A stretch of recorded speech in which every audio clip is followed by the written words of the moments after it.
Welcome to the BiggerPockets Money Podcast, show number 297, where we talk to Robert Farrington, the college investor, about paying for college. Then, if you want to save for college, look at education savings accounts. For example, a 529 plan is a great way to save for college, even with your older kids, because a lot of states offer tax credits and tax deductions to contribute to them. So if you were just going to write a check to your college, I would write a check to the 529 plan, get your state tax deduction, and then write the check to the college. Hello. My name is Mindy Jensen, and joining me today is David Perret. David, what's up? Not much. Just learning about college. This was such a fun episode. I'm so excited to jump into it. David and I are here to make financial independence less scary, less just for somebody else, to introduce you to every money story because we truly believe financial freedom is attainable for everyone, no matter when or where you're starting. Whether you want to retire early and travel the world, go on to make big-time investments in assets like real estate, or start your own business, we'll help you reach your financial goals and get money out of the way so that you can launch yourself towards your dreams. David, I love Robert Farrington, and I'm so excited that he is back here today. I very selfishly had a ton of questions for him about paying for college because my daughter is a freshman in high school. She will or will not be going to college. Who knows? It's up in the air right now. But if she is going to college, I want to be able to pay for it in a way that doesn't cost me a ton of money. And he had a lot of really great tips today. I'm so glad that we had him on. Well, and for me, being in the military world and a veteran, we don't really have to spend time learning about how to pay for school and everything because we've got all these awesome, tuition and GI Bill benefits. So it's one aspect of the financial spectrum that I'm not super educated in at all. So I learned a ton through this, including the fact that I chose the wrong investment vehicle for school for my kids. So, hey, it is what it is. But now you can not further compound the, I don't want to say bad decision because it's still a good decision. You're still putting money away for your kids, but you're not going to put any more money into that account. There's other opportunities now for you to choose from. So that's great. Absolutely. Welcome to the BiggerPockets Money Podcast. Today, we are joined by Robert Farrington. Again, we went 266 Robert Farrington-less episodes. He came on episode 267 to talk about the pause in the student loan repayment. Almost immediately after we recorded that episode, they changed all the rules again. So we decided we should have Robert Farrington back to talk about his area of expertise, which is paying for college and college loans and student debt and all the things that are associated with going to college. So Robert Farrington, welcome back to the BiggerPockets Money Podcast. Hey, thanks so much for having me back. I'm honored that I made the cut to come back again. So this is great. 30 close. Short episodes later. I mean, it wasn't close at all. He was great last time. Let's talk about that really quick. The student loan repayment that was paused until March 30th, May 30th. I can't keep up. It's so hard to remember. May 1st right now, as of today. But by the time we record this, because that's what happens after we record a show, it will likely be extended again. And the word on the street is it will be extended again, probably until the end of the year. This episode is releasing on May 2nd, so we are recording a little bit earlier. I'm not sure exactly when they are going to announce the student loan repayment moratorium extension, but I bet they will because they always do right after we record. So look for that. And again, if they don't, make your payments. Okay. How smooth was that? That's solid advice right there. I like it. I made that exact point in my Facebook group the other day, and of course you don't always get met with sometimes you get met with some resistance with that statement. But what I was trying to imply is look, hey, if you make your payments while this might happen, then at least you're setting yourself up for success. Because if you bank on it happening and it doesn't, you're just hanging yourself out to dry. Yeah. And in episode 267, when Robert last joined us, he gave some tips for what you need to do to prepare yourself to start your payments over again. Remember, a lot of these payments have been completely withdrawn. All your information is gone. Maybe you've moved because it's been 2 years since you had to make a payment. So you want to make sure that all of your information is updated. And Robert gave a lot of really, really great advice. So again, if you have student loans and you are coming up on this end of the repayment moratorium, you need to listen to episode 267 for all the great advice that Robert shared there.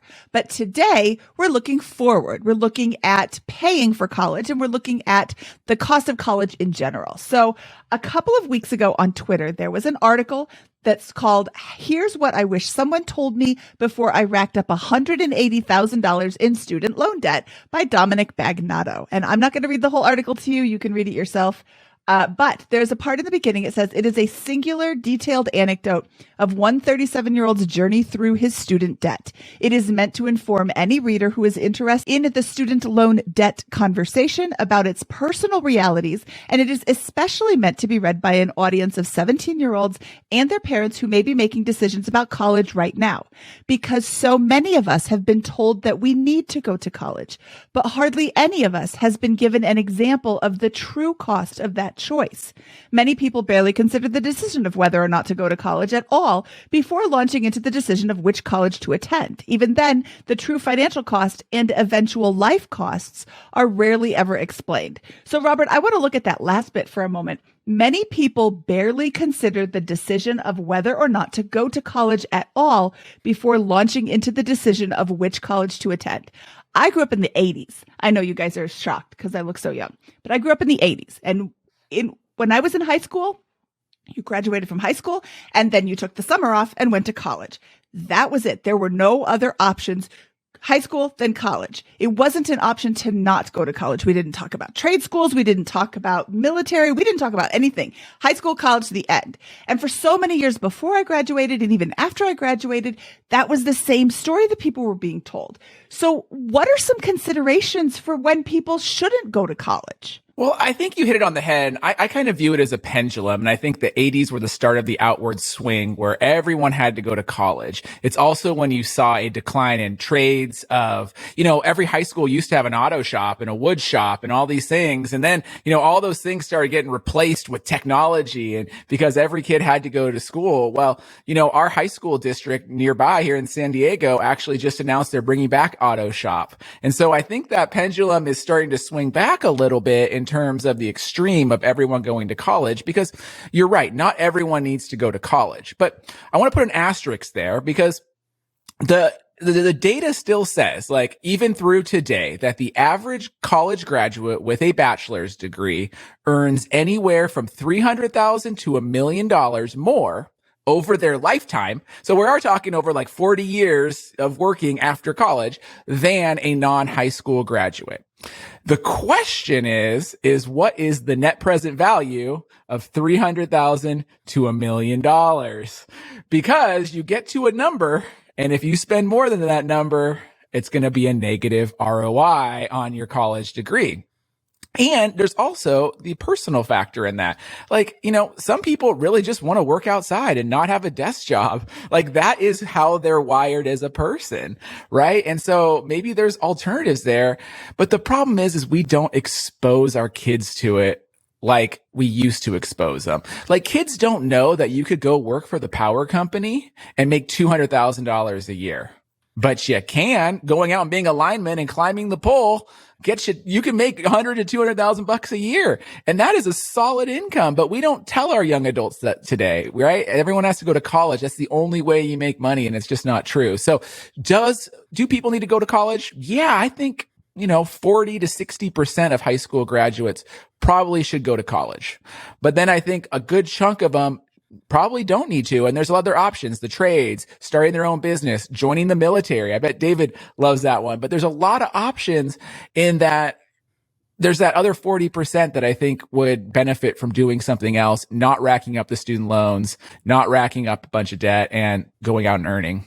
I love that you put a number on it. 40 to 60% of high school graduates don't need to be going to college. I think that's, first of all, I love that you said that. And I'm so shocked that you would say that, because when I was growing up, it was 100%. So it's weird to hear somebody acknowledge that not everybody should go to college. And I know that I've said it before too, but it's nice to have somebody to agree with me. So I'm glad that you mentioned the trades. And I'll say from an investor standpoint, I hope that the pendulum is swinging, because where we are right now, people are all worried about materials and costs and whatever. But I'll tell you, for renovations, good luck finding a master electrician or a master plumber. Like so I have an electrician right now on a job site, and he has been slacking, and we're going to end up having to let him go. We can't find another permit to replace him, or electrician to replace him on the permits. Like it's like we're kind of stuck, and so there's a massive shortage. And even here in Missouri, I mean, the amount of money I just paid a plumber for like a 2-day job, that guy's making great money, more than I am, and for plumbing. Well, and you're spot on. I recently had a plumber as well, and it was the youngest plumber I've ever had. He was in his late 20s, right? And I'm like, why did you do this? He's like, well, I never wanted to go to college. I liked working with my hands. He's like, I got a job with a big plumbing house. They paid for all my apprenticeship, showed me how to do it. I worked with them, so I was zero debt. He's like, I was 22 years old, and he's like, I was making $80,000 a year at 22. And then, I just kept getting experience, and then soon I was doing gigs on the side and working on Saturdays outside the job. And then he's like, then I started my own company, and he's like, it's great, but he's, has no debt and is making good money. Now, is he saving it? I don't know. But, at the same time, he has that potential to earn, and he's debt free, and it's a great gig, right? And there's a huge demand for it. Enormous demand. And you hit the nail on the head. He signed with a big plumbing company who can't find anybody. So they paid for him to learn how to do this. Yep. He's in college. He's in plumbing college. No cost to him. 100% scholarship. And I think that's the thing is the question to me isn't necessarily, do you need to stop learning after high school? Like the answer is no, you need to keep learning and bettering yourself and getting an education. The question is do you need to pay a fortune to do it? Because there's a lot of alternatives today, whether it's the trades and apprenticeships and that kind of thing, or a coding academy if you're into tech or whatever, right? There's so many different ways now that you can learn how to do things. Shoot, you could probably watch YouTube videos, become a freelancer and do other things like that as well. Like there's a lot of options. Now, what's right for you is going to vary, right? Because there's also, some people whose personality is like, I need to be in a seat in a classroom because that's how I learn. And I can respect that. But there's also people that need to learn from being hands-on, that can do other things and can self-teach and different things like that. And I think people need to, I used this phrase before we started talking, people need to look at the decision to go to college as more of a business decision than a hobby decision. And so the plumbing thing ties in perfectly with that. If you look at it from like a strictly business perspective, this guy is taking a job where he has no risk because he is getting paid to go through this apprenticeship that they are paying for. He has no risk out of pocket, no costs, no nothing, with a pretty much guaranteed job on the other end because they just paid you for all this, so they're going to hire you. And there are definitely degrees like that, right? If you make it through as an architect, a lawyer, a doctor, you make it through any of those schools, engineer, whatever, there's a really good chance that you're going to get employment on the other end. But there are also degrees that you can take that are fun or they're exciting or they're something you're passionate about, but there's not necessarily a guarantee for income on the other side. And not to say that you can't do very well. You can do what you love. You can travel. You can do whatever. But when you're taking on $200,000 in debt and you don't know what the end, like what the opportunity is on the other side, that's a massive risk, and you've got to make sure the upside's there. Otherwise, it's just a bad business investment, right? Like it's. And that's how I like to frame this. I do like to frame the how do you pay for college discussion in terms of ROI, return on investment, right? So if you're going to make $300,000 to $1 million more over your lifetime, the net present value of that number is anywhere from $30,000 to $80,000. And that's just the math, right? So if you're going to make $1 million more over 40 years, your net present value with interest rates, and you do all the calculations, don't spend more than $80,000 or else it's going to be a negative ROI. Now, that's not to say that there's a lot of fringe benefits to college education, right? But I do think a lot of those are overvalued, right? So you hear this thing of your network and the experiences and like it's who you know. And, I'll give that to you. If you're going to Harvard and you're going to rub elbows with all of the future Supreme Court justices or whatever, there's probably some value to that. But if you're also that person, you're probably not borrowing that money to do it too. So, there's a big trade-off on that front. If you're going to actually borrow the money and you're going to do that, you need to think in an ROI mindset. But I also don't want to dismiss anyone from taking on any individual career, but I do think it's important for people to think creatively about how you get there. So for example, maybe you need to go to community college for 2 years, which is free in almost half of the states in the United States, right? So you can go to community college for free. I mean, you got to pay for books, but the tuition and stuff is free, and then transfer to a 4-year school. And so you can maybe knock out a degree for $10,000, $15,000 now. And now you're almost guaranteed an ROI on your education. So the question is how do you want to do it, right? I don't want to dismiss anyone. If you want to be an art history major or whatnot, go for it. But on the flip side, you need to think creatively, potentially, on how you get there so that you don't screw yourself up financially. Because the worst thing I see for people is I always like to think of the outcome, right? So let's just say you graduate in this degree you love and you went to film school like the guy in the article that you mentioned, but you're going to hate your financial life for the next 15 to 20 years after you graduate as a result of that choice. Now, do you want that? Or would you rather take a little weird approach for 2 years when you're 18 to 20 and like then enjoy your 20s and 30s in doing a career you like, right? Yeah, I think it's really unfortunate that we ask 17-year-olds and 18-year-olds to make these life decisions and to saddle themselves with these life-altering debts that they will be paying for 15 and 20 years or declare, well, you can't even get rid of them with bankruptcy, can you? But it'll mess up your credit. Rarely. It messes up your credit if you don't pay them. Well, it's not even that. Right? Of course it messes up your credit. And yes, it's rare to declare bankruptcy. And if you're able to, it's typically because you have a lot of other issues going on, such as a disability or other things. So maybe your life didn't work out the way it should have. But there's probably other extenuating factors. Okay. So, I mean, it's hard to get rid of these loans other than paying them off or getting them paid off through other means. And it's really frustrating to see that these kids are like, I was 17 when I graduated high school. I chose fashion design as my major. Like everybody who has listened to this already knows, they know that I don't enjoy.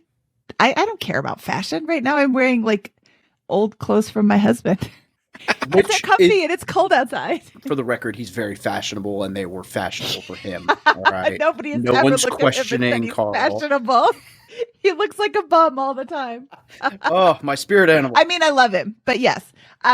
So it's not my passion at all. I chose it because it was interesting at the time. And if I hadn't had parents who had been saving for my college, maybe I would have chosen a different path because I would have had to pay for it myself, but also maybe I would have continued and then had to pay for it myself. I don't know. It's just, I'm very fortunate that they had the money for me to choose. I wish that they would have been a little bit more forceful, like choose something that isn't dumb, because it was really a bad choice for me. And I have said this before, and I've gotten emails from people who are like, I love my fashion design degree. I'm like, then it's your passion and that's great. It wasn't my passion. It's almost like if David chose fashion design. It's not David's passion either. I mean, of course you can't tell by the snazzy way he's dressed today, but it's just,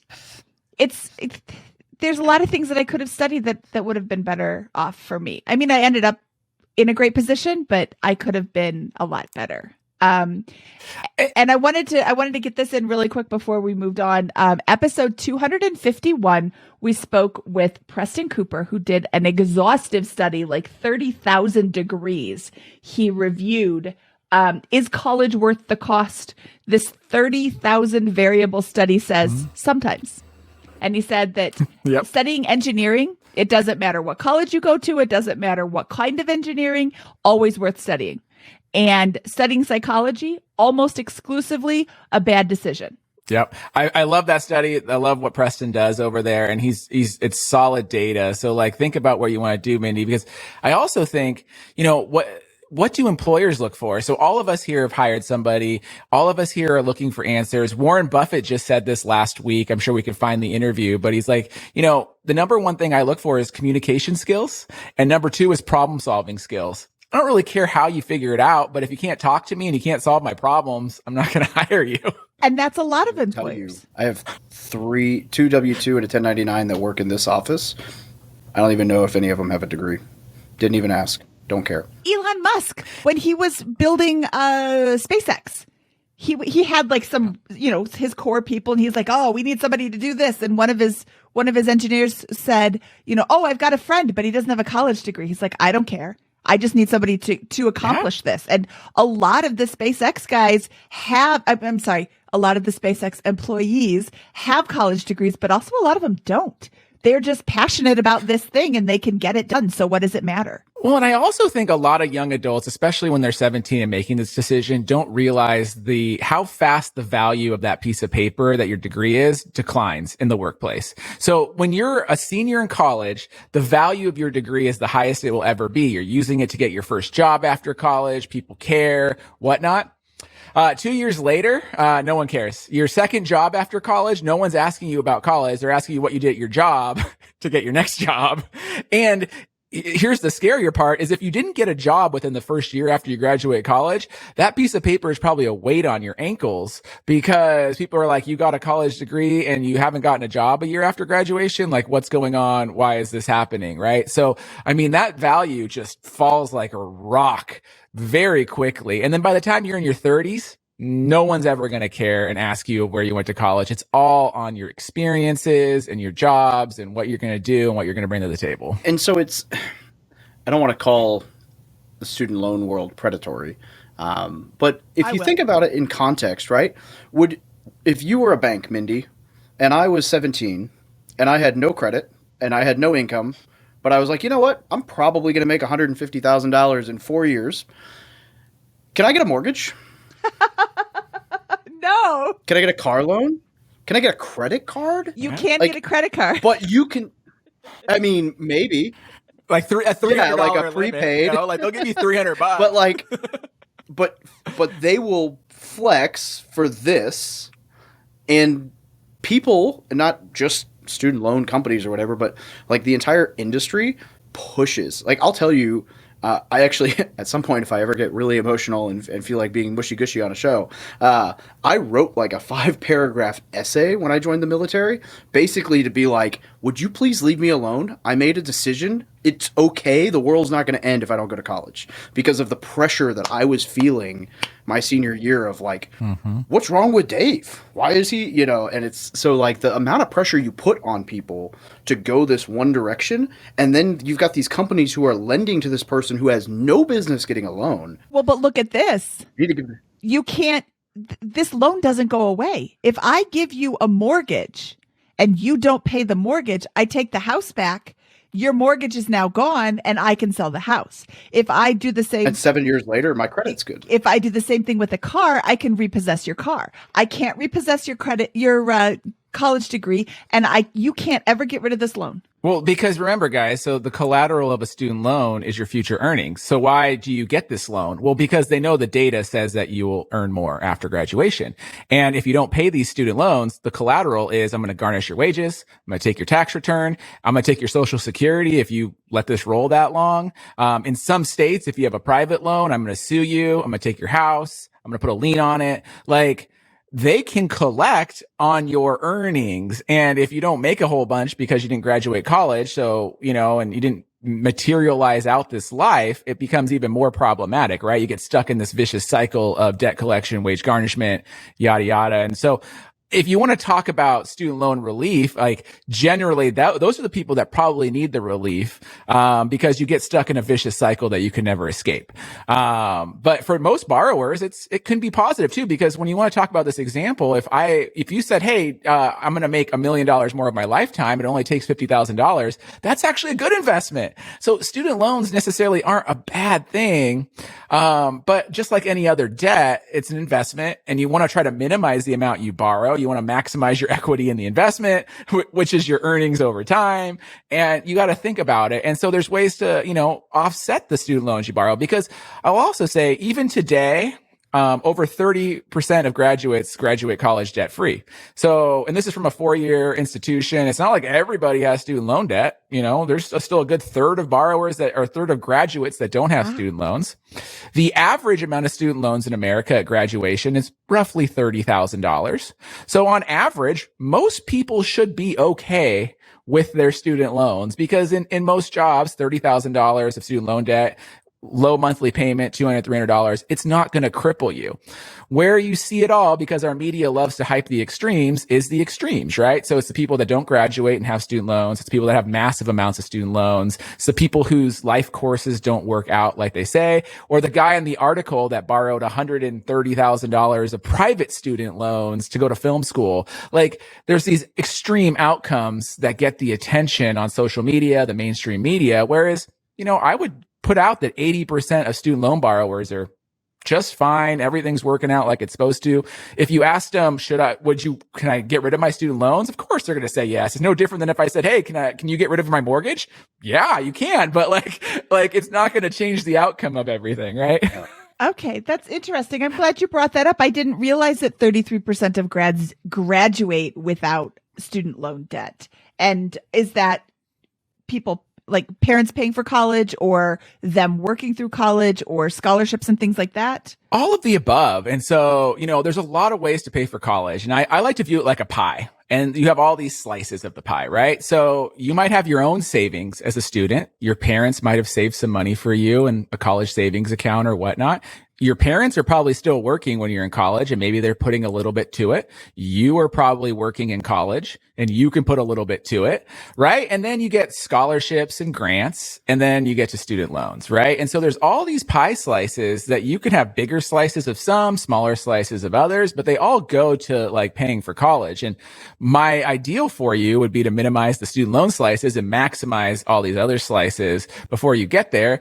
Of course, everyone's path's a little different, but there's a lot of ways to get there. So in episode 64, Zach Gautier came on and shared basically a laundry list of ways you can pay for college. And I don't want to rehash that now, but I do want to recommend that if you have kids that are going to go to college almost at any time, listen to that episode. There's tips in there for things you can do when your kid's in elementary school and middle school, and things to consider during high school that can give your kids a considerable leg up on scholarships, and even how to earn college credits during high school, many times for free. So basically, if you have kids of any age, that episode is worth a listen. Again, that's episode 64 of the BiggerPockets Money podcast.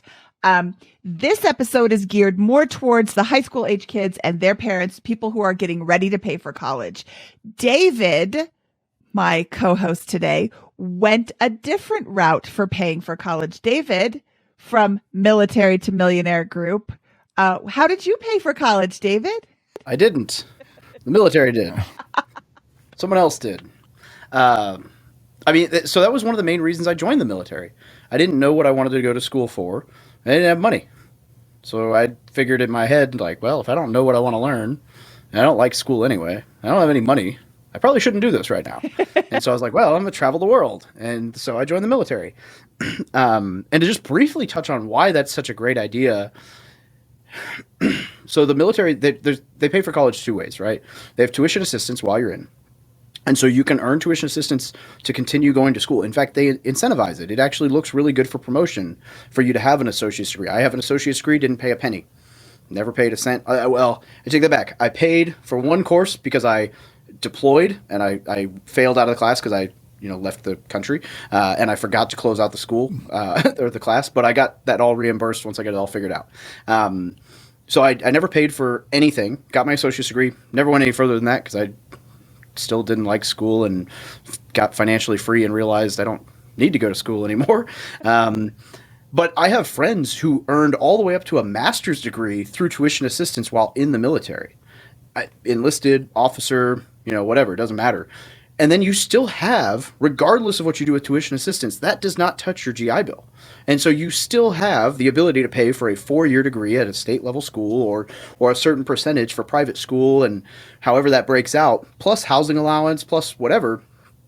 And the real benefit there is that you can transfer that to your kids. So if you get to 8 years in the military and you re-enlist again, at that re-enlistment, you can transfer 1% to each kid and to your spouse and whatever. And then you can tweak those percentages forever after that.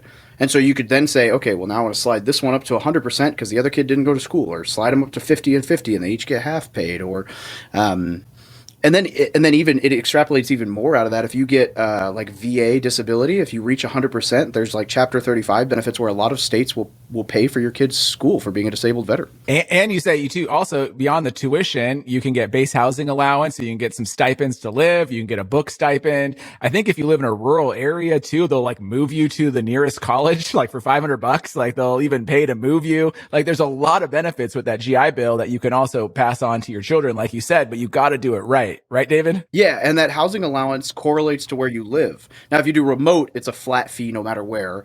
But if you live in that place and physically go to school. So like I had a friend, a guy that I enlisted when I was a recruiter who's now a friend.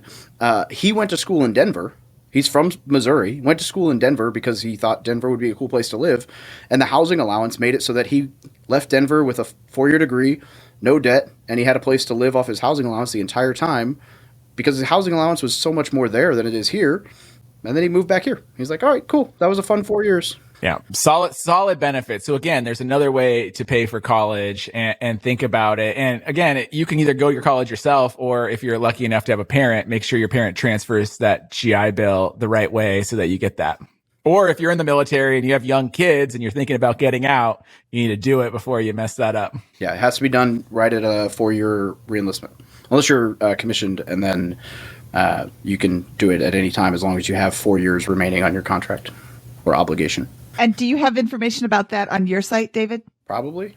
Wow. I think so. Great. Okay. Thanks. I'm going to try we definitely, Mindy, we definitely do. We'll get it to you in the show notes. So there you go. College has never been like one of my main focal points because everybody in the military has it paid for, so they don't have to talk about it too much because it's like, it's paid for. Okay, right. Well, I am trying to share this with people who aren't in the military. So luckily, Robert Farrington has you covered. Thank you, Robert, from thecollegeinvestor.com. And we will include show notes. We will include links in our show notes, which can be found at biggerpockets.com/moneyshow297.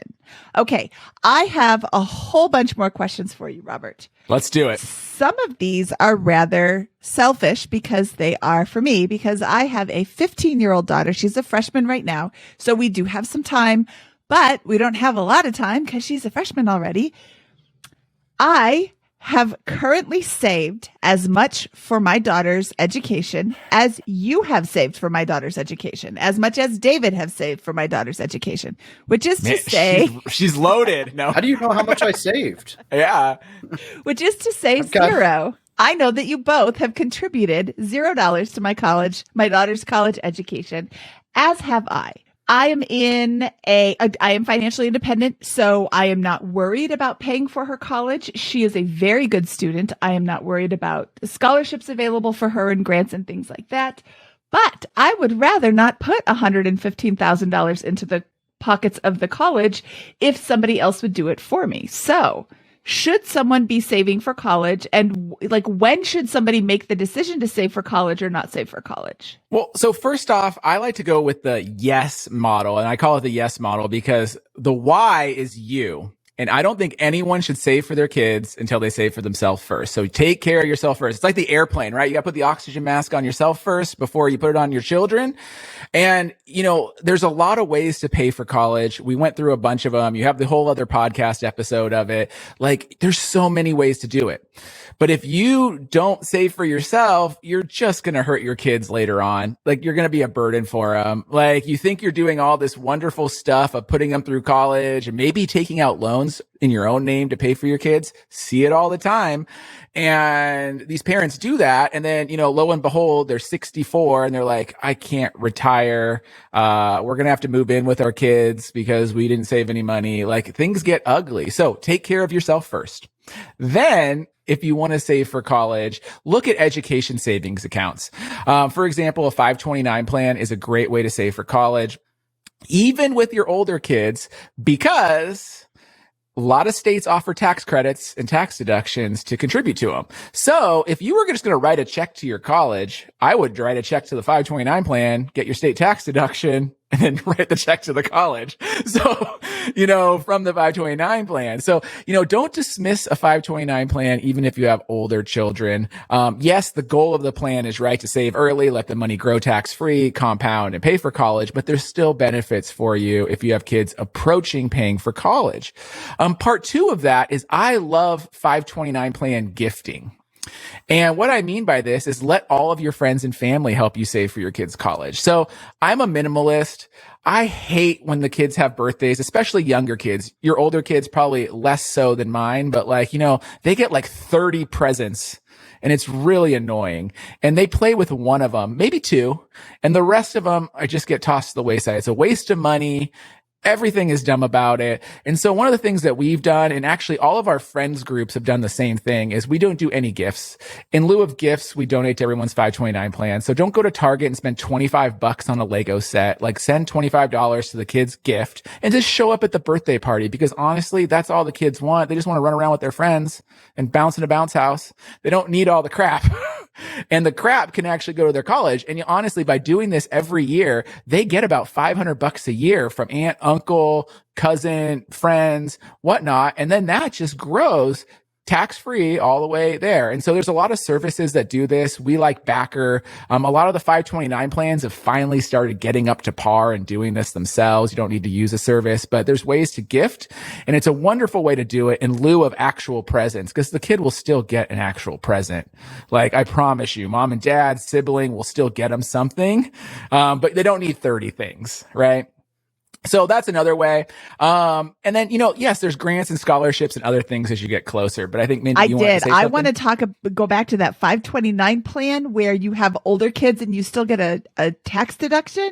So let's play pretend. My daughter is in the ambiguous stage of college education right now. And she's like, I totally want to go to college. And then the next week she's like, I don't need a college degree. I could just go be a body piercer. And I'm like, ooh, let's go back a week.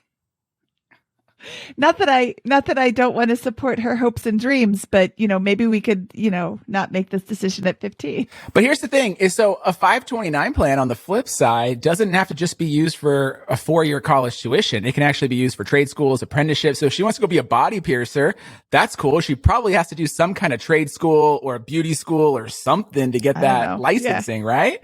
I'm just making this up, but there really is a school for this kind of thing. And again, that can be used with 529 plan money to pay for that. And you can also pay for it with a tax-free, potentially, depending on your state. I'm in California. California does not like their residents to save for college. They do not offer any tax breaks.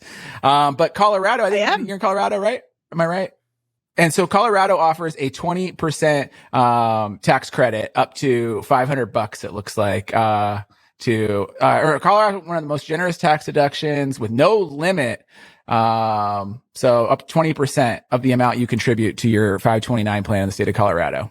So there you go. Explain what that means. Like, I don't know what that means. So you can get 20% of the amount you contribute to your daughter's 529 plan as a state tax deduction on your state tax bill. Wow. So is that for my Colorado 529 plan? Now, do I have to use the 529 plan in Colorado for a Colorado school, or can I use it for anywhere? You can use it for anywhere. Oh.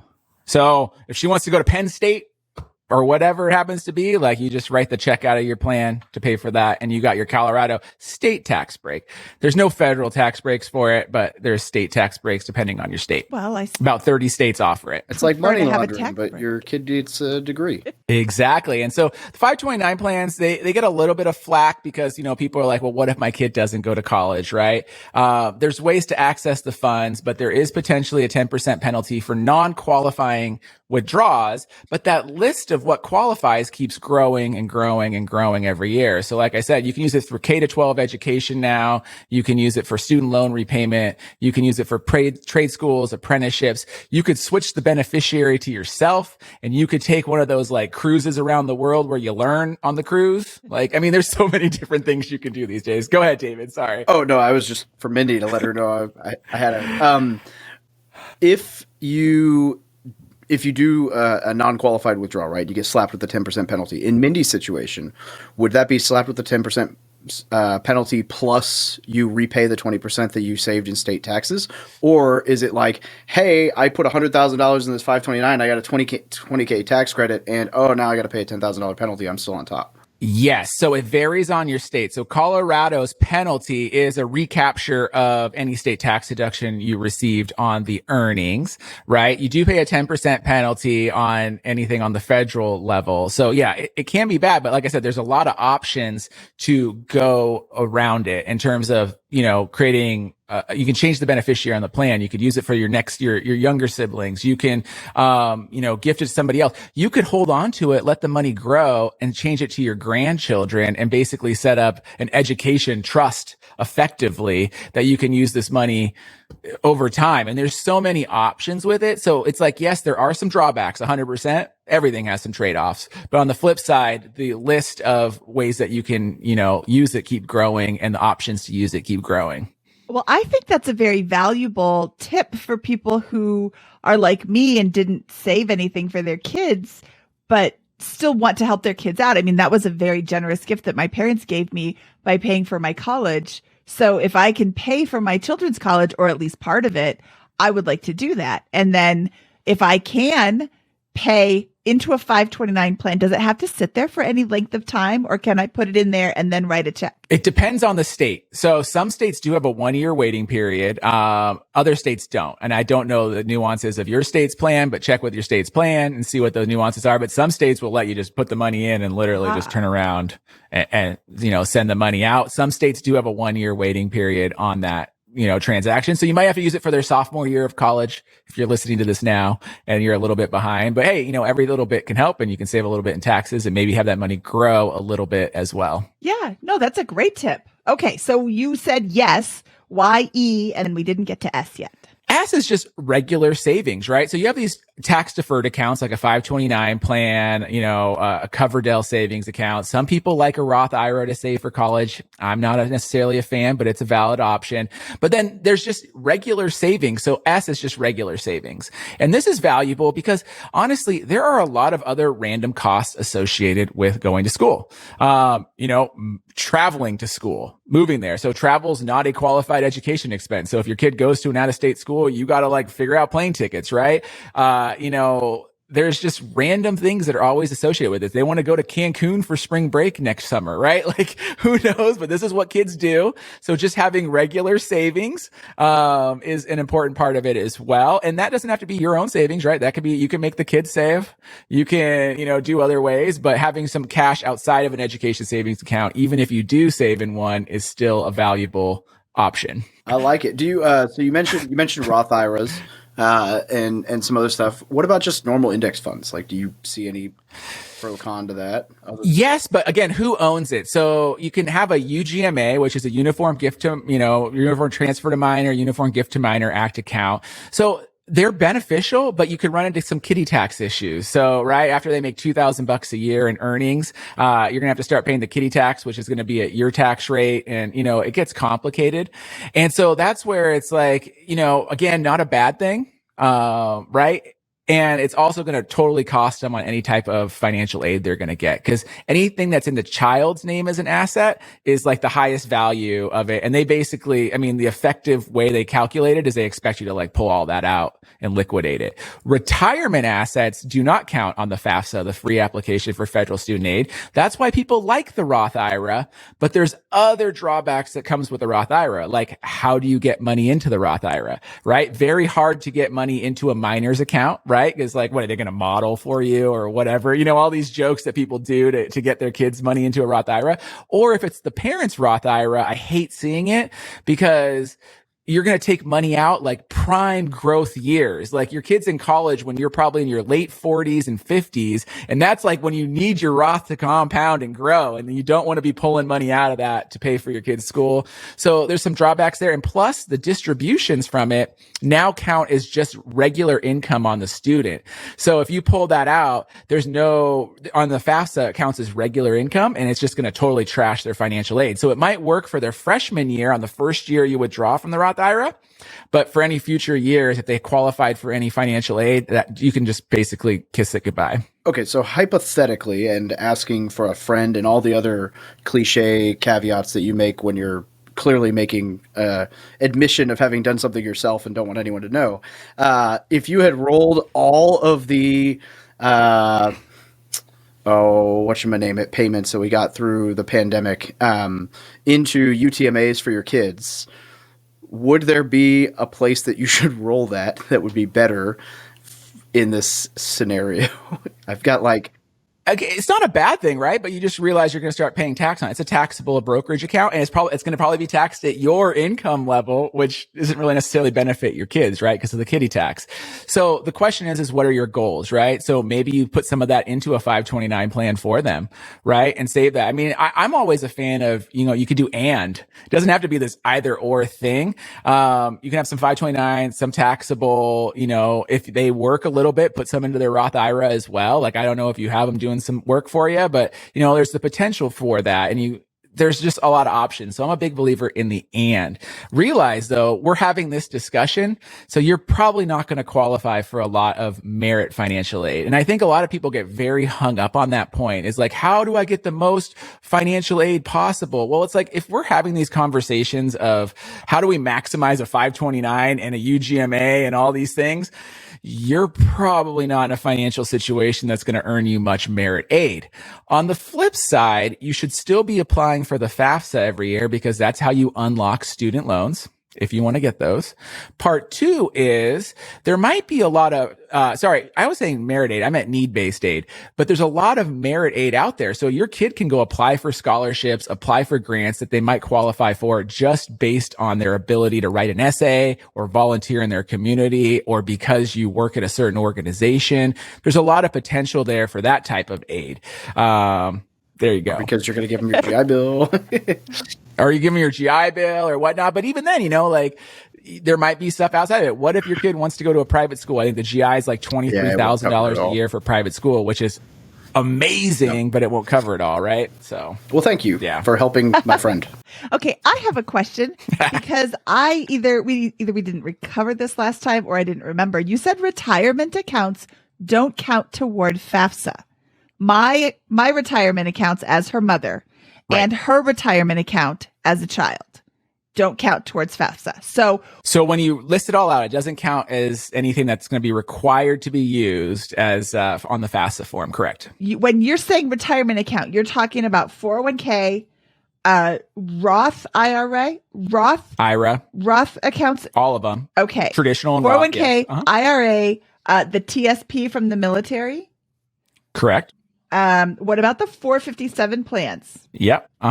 Any qualified retirement account does not have to be reported on the FAFSA as an asset. Well, that is very delightful news, because that's where, I think 50% of my holdings are in my 401k. And I've been worried. I mean, this is such a good problem to have, but I'm going to be having RMDs when I'm 72, just based on the balances now. Right. And not being able to get any sort of financial aid wouldn't kill me. But financial aid is nice. Yeah, financial aid is nice. I will take any dollar that I can get. Now, FAFSA has nothing to do with scholarships. Well, it can't. Or does it? Or merit. It can. So merit scholarships. Need-based. FAFSA is need-based. So not for merit-based. FAFSA is going to unlock need-based scholarships for you. And it depends. So the need-based scholarships are going to be what's awarded by the school or potentially your state. Some states offer scholarships to low-income students, different things. And all of that gets unlocked by the FAFSA. So you fill out the FAFSA, it goes to your school's financial aid office. And depending on how much your expected family contribution is, which is, the very bottom number that's calculated, which effectively is if you have a lot of money, you're not going to get much. If you have a little bit of money, you're unlocking more potential for aid. And that aid can include scholarships and grants that are need-based, but there is still a lot of merit-based options, and merit-based ones are the ones you apply for just because they exist, and they don't really have anything to do with how much money you have. Is there any point where filling out a FAFSA is just a waste of time? No, everyone should fill out the FAFSA every year, starting the year before you go to school, all the way through graduation. Because at the end of the day, it unlocks federal student loans. You can't get a federal student loan without applying for the FAFSA. And so in a worst case scenario, let's say everything hits the fan and your life doesn't pan out and you lose all your scholarships and whatnot. by having the FAFSA in, you can apply for that federal student loan at the last minute if you need to, or even halfway through the school year if you need to. And that way you can at least finish your school. But I've seen it happen. Like even these kids go on athletic scholarships, right? And then they get injured. And then like they lose it for like the second half of their year. And that's where having the FAFSA and things can come in handy. So, always fill out the FAFSA. It's annoying because it's another form you have to fill out, but it's super beneficial and it doesn't really take that long. Does it cost any money to apply for the FAFSA or fill it out or whatever? No. So it's the FAFSA stands for free application for federal student aid. I love it. Okay. Well. But I will tell you that there are it's not a bad question because there are a lot of scams and things out there and people will prey on you. I can fill out this I can get you a student loan. And it's like, there's no application fee. You just fill out the FAFSA. It's online. It's quick and easy. It does ask for a lot of information. I will tell you, if you're a parent listening to this, it might be weird, but like you do have to share like your income and your assets and things like that with your teenager that you might not have done before. So I'm a big believer in having these conversations early. None of this should be a surprise at this point in time. Your kids should know how much you make, how much you have, and they should know how much is going to be paid towards their college. But if you haven't, you're going to show them when they fill out the FAFSA. So, it's going to be a conversation you're going to be having. Okay. Yeah. I was surprised to learn that you have to pay to apply to college. I didn't realize, it makes sense because somebody's got to go through the applications, but Colorado has free application day every year. And that is the day to put your applications in because then you don't have to pay. It's like $250 to apply to go to a college, right? It varies. So that's very high. Usually it's like $25 to $50. Oh, okay. And this is where it could be a problem, right? And so like, I'm really anti application fees for college because it does hurt low income students, right? Like if you're already like low income, having to pay, you want to apply to 6 colleges, right? Which is kind of a recommended amount. Well, if it's a $50 application fee, that's $300. And if you're a low income student, yeah, there's typically waivers and other things that you can get, but it's just another barrier to entry. And it's so silly because these application fees like literally earn these schools like no money. And it's like they already have so much money that they're building like, amazing aquatic centers with lazy rivers, but yet we have to like nickel and dime these kids to just apply to your school. Like, I don't understand. I want to go to that school. Just float on the lazy river while you What's your picture? Lazy river. Is exactly what I would do if I went to school. Okay. Let's get back to talking about colleges and how to pay for them. What are some options besides student loans? You've mentioned grants and you've mentioned, you mentioned scholarships. We've talked about loans. What is the difference between a grant and a loan and a scholarship? Okay. So a grant is given to you because the program exists. And so typically grants are like a Pell Grant, right? You are low income, your financial aid office, you're automatically qualified for a Pell Grant because you filled out the FAFSA. That's all that's required. About half of states also offer a similar type grant. So California does offer a Cal Grant. And this is another grant that if you're a low income student, you just get it by filling out the FAFSA and it goes to your school's financial aid office. It's just free money. A scholarship is very similar, except you typically have to apply for it. So it's free money, except, there's usually an application process or some other qualifying criteria to it. Many schools will offer scholarships, but they're donated and they're usually used on behalf of something, right? So like, this is for the student that does this, or if you're applying to an engineering major, you get this, or, every school has got different scholarships. And then there's also just the scholarships that you apply to that are out in your community. And these are the ones that are merit-based. So I love scholarships because they're relatively easy to get. I won't say they're so easy, but they're relatively easy to get. And it's just free money. And a lot of it goes unclaimed. There was a study by, FastWeb a few years back that said $6 billion in scholarships go unclaimed every year. Isn't that just shocking to you? And I see it. So I don't know about you guys, but I run a scholarship on the College Investor called the Side Hustlin' Student Scholarship. And I give $2,500 to an entrepreneurial student. And my only requirement is that you write me a 1,000-word essay about how you're entrepreneurial. I don't really care what you do. Sell stuff on eBay. A couple years ago, it was a girl that went to sing national anthems at the county fair. And but she sent these cool pictures of her doing it and she was getting paid for it. And it was awesome. I love the stories, but I get maybe 80 applications a year. And I will tell you that 50% of applicants don't even follow the directions, and I just delete their applications right away. And so you're really in competition with like 40 people, maybe, to get $2,500. And everyone that I've talked to that runs a scholarship says the same thing. It's shocking how few people actually do the work to get the scholarship. And so you might think it's impossible to get scholarships, but your odds of actually getting one are like 1 in 5, 1 in 10. Like they're very good. And so it just becomes a numbers game, right? If you apply to 10 scholarships, you're probably going to get 1 or 2 of them, but nobody does the work. I'll validate this from the other side. My wife is a high school counselor and she runs the scholarship section. That used to be the senior counselor, always did the scholarships, got overwhelming. So she does scholarships every year now for the school. And every year, same thing. It's like, oh, scholarships were due 3 days ago. Why are you sending me this now? And it's like, yeah, it's, they're there. They're there. It's able to do it, but you do have to put the work. You got to follow the directions. You got to write that essay. And so the harder part, I think, is finding these scholarships. And so you need to go on Google and search for them. You need to check with organizations, check with your parents' company. A lot of large companies offer scholarships to their employees' kids. Are you part of any like local groups or organizations or nonprofits, especially the larger nonprofits in your community? Is your family part of a union? A lot of the unions, offer scholarships to their, union members' children. So like there's so many out there, but you do have to spend the time and do the work to get those scholarships, and they're out there and they're possible. Do grants and scholarships have application fees typically? They should never. So grants, no. It all is done through your school's financial aid office. Scholarships should never have application fees. However, some of these scholarship search sites and stuff sometimes make you pay to like be a member and stuff. And I'm totally against it. And I don't think you should ever pay to apply to scholarships.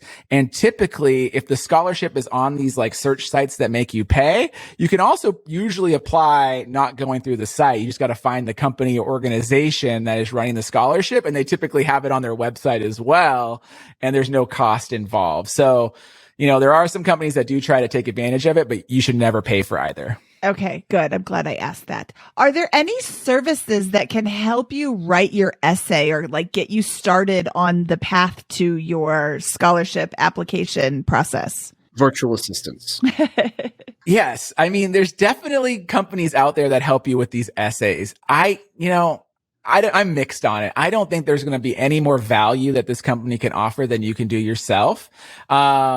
On the flip side, it's like maybe you do hire a virtual assistant, like David said, to help you edit your essay, because I see a lot of crappy essays. Like the story's good, but like, could someone go through and put some paragraphs in there instead of like a wall of text, right? Like, maybe have someone help you spruce it up, I think is a wise thing. And if you don't have a family member or a friend or a teacher or a guidance counselor that can help you, it's like, yeah, maybe you pay a virtual assistant or something to help you. But like, I'm 98% like you just can do it yourself, or have your network of friends and family, or your school. Like literally, this is what your school is supposed to do. If you're in high school, like they have people at the office, the guidance counselors, things like this is their job. Like they are here to help you get into college. So use them. Okay. So when is my daughter applying for college? She's a freshman right now. She's just finishing up freshman year. Mm-hmm.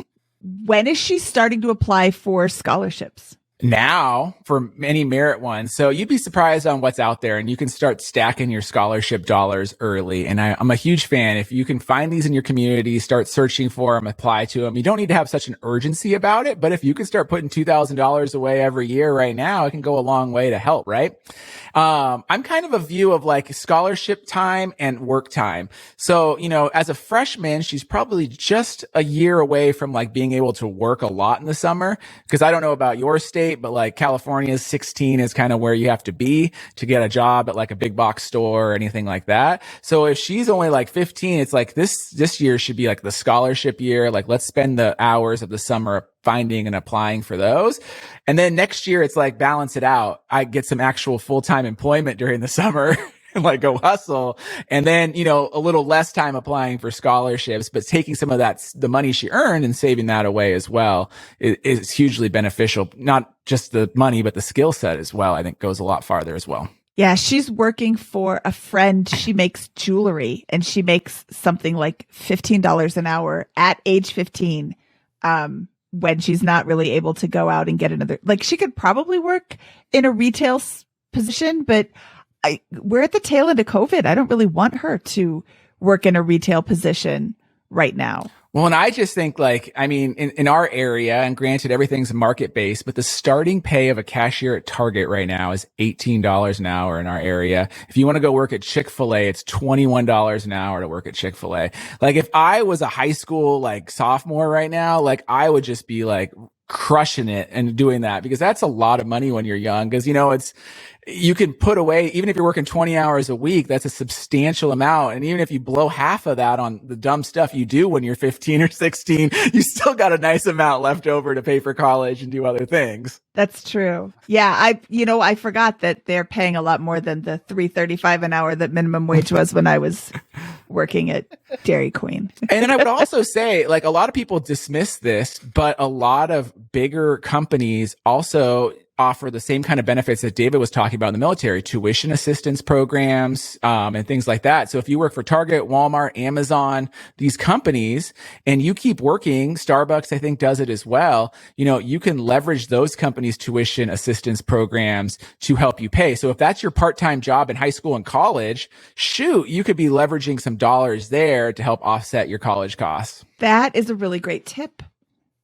I didn't realize that they gave tuition assistance.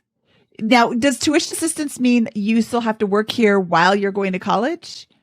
That's what tuition assistance is. Yes. So Okay. There's tuition assistance programs and there's student loan assistance programs. So the tuition assistance programs that a lot of these companies are offering is you working for us and we'll give you money to your college while you're working for us.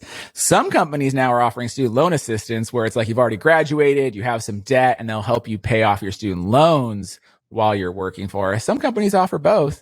But if you're looking for a part-time job in college, like, and you have a choice of where I'm going to work, I'll go to Target, Walmart, or Amazon because they will give me up to $5,000 a year to my college, even if I'm only working 20 hours a week. And that's a huge benefit. Yeah, that's great. $5,000. I mean, that's free. Now, is that free $5,000 or is that $5,000 and then they take taxes out? Tax free. Oh, nice. Yep. Nice. And when you said start now and stack scholarships, are scholarships sending her a check? They're not sending it to the college that she's designating? It's both. So you can just take the check. Some scholarships will send it to your school, but if you don't have a school yet and you're younger, they'll just send it to you. I will put the asterisk there that more scholarships than not are going to be taxable for you. And so a lot of people don't realize that you will get a 1099 and these scholarships will be taxable. And the amount of scholarships that are taxable are about 40 to 50% of all scholarship dollars are technically taxable. And because that's what's actually reported to the IRS, I would probably venture that more are supposed to be taxable and people don't know and or don't report it. Okay. So is it taxable to my daughter? Not me. Correct. She earned it. It's her money, so yes, it would be taxable to her. Okay. And if she's not making enough money to pay taxes, then she doesn't pay taxes. Correct. Okay. I like that. I like this a lot. Wow. I learned a ton. Robert, this was so helpful. David, do you have any other questions for Robert? I feel like I've hogged him the whole time. No, I mean, this is great. Student loans, as I mentioned, is not something that's like my wheelhouse expertise. So I was just taking it in, asking a couple questions and living it up. This is, man, I mean, every time we hang out, I became a fan of Robert's. I told him I was going to throw this out there, or I wasn't going to throw this out there, but I was looking up whole life insurance research and I stumbled across the College Investor, and Robert wrote one of my favorite articles ever on the pros of term over whole.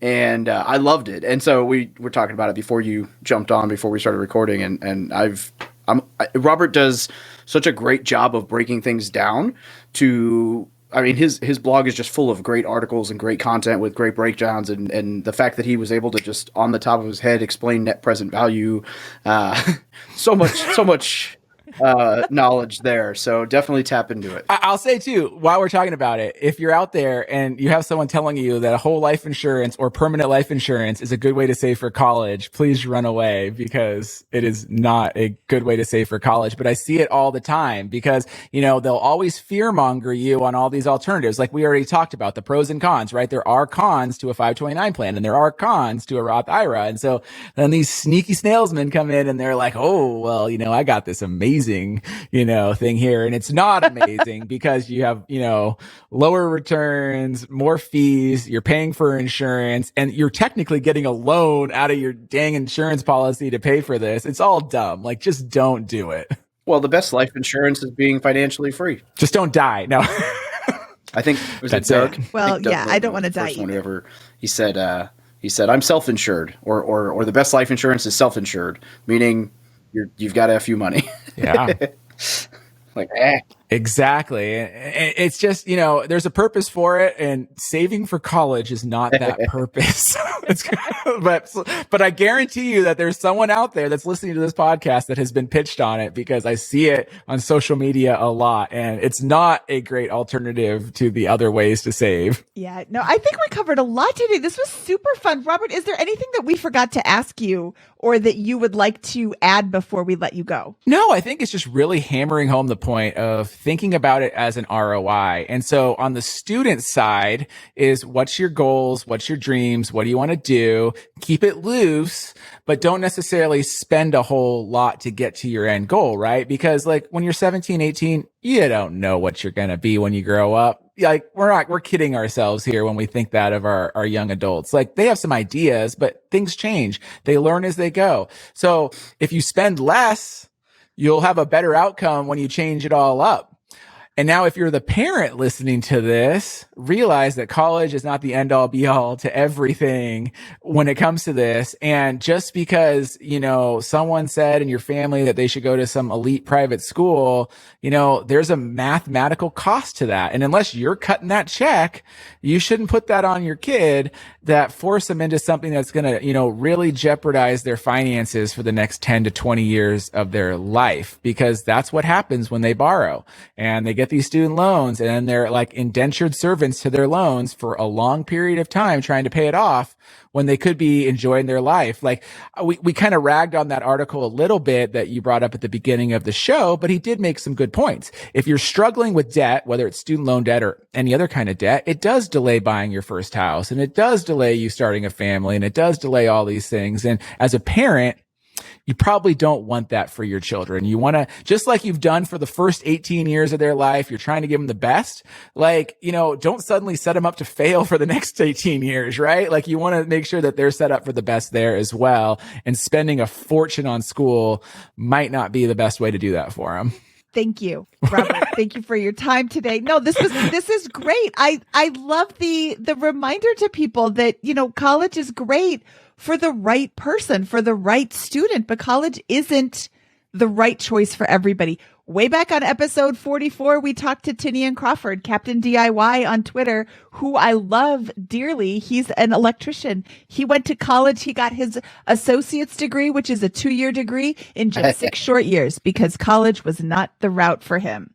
And he's living his best life. He's doing electrician work. He actually worked at a college for a while, which I thought was kind of funny.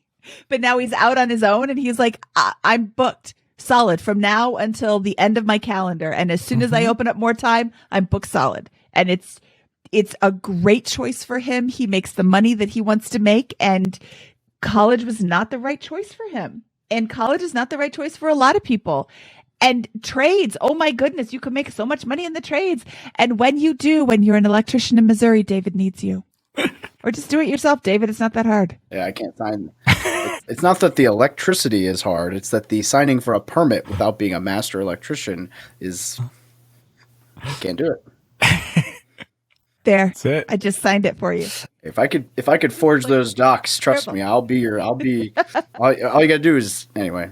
I would never suggest you forge documents, David. You should always go by the book. Just gotta go buy some plumber's crack signed jeans and you're good. That's how you wanted to wrap up the show. That's exactly how I wanted to wrap up the show. Thank you. That's how Robert wanted to wrap up the show too. He was really, really generous with his time, and we're ending on a plumber joke. It's all good. No, go be a plumber. Seriously. Yeah, seriously, be a plumber. That is. But we're not ending yet. Well, actually, we are, because this isn't really a money story, so we didn't really do the famous four. I feel like I did the famous four last time. Didn't I do the last one like a month ago? Robert, okay, ask him. Ask him that one. What's your favorite joke to tell at parties? I don't know, but I just came back from Disney World. So I'm going to tell you my favorite joke to tell my daughter, because that's what I got on the top of my head right now, is why can't you give Elsa a balloon? Because she will let it go. Awesome. There you go. That's okay. What you get to end it with. Now you know, David. No, I have good student loan joke. Post Malone has started his own student loan company. It's called Post Malone's Postpone Malones. Oh, that was Postpone Malones. Love it. I'd like to take a moment to say thank you, student loans, for getting me through college. I don't think I'll ever be able to repay you. There you go. But that sounds like a huge joke. That does sound like a huge joke. Hugh Carnahan, he tells Terry. He's a friend of mine. He always posts in the BiggerPockets Facebook groups like these ridiculous. You're just like horribly bad jokes. Like, did you Google worst financial puns? And then you're like, I've got content for a month. Okay. From episode 297 of the BiggerPockets Money Podcast, he is the inimitable Robert Farrington. The other guy is David Perret, and I am Mindy Jensen saying, give a hoot, don't pollute.